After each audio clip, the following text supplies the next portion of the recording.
अस्सलाम वालेकुम दोस्तों, क्या हाल है। उम्मीद करता हूँ कि आप खैर से होंगे। आप देख रहे मोहम्मद हुसैन व्लॉग। ये देखिए हमारा पार्क है खूबसूरत, सुबह सुबह का टाइम है। देखिए लोग वर्जिश के लिए आए हुए हैं, ये झूले लगे हुए हैं क्योंकि आपको पता है ईद ख़त्म हो चुकी है। देखिए झूले वाले अब ये नई जगह पर जाएंगे। अब ये 1-2 दिन में बिल्कुल आपको क्लीन नज़र आएगा सारा पार्क।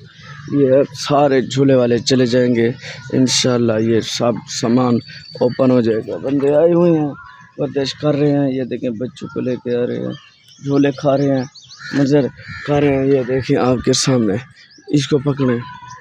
ये लड़का जो है ना, ये नीले कपड़े वाला, ये बड़ा भैंट पाड़ है।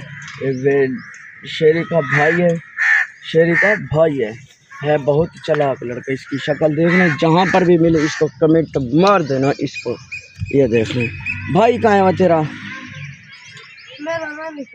मार गया उन वीडियो तेरी बस करो ना, मुंह तेरा आ गए बिच मां दे शक्ल, मां दे शक्ल बस कर।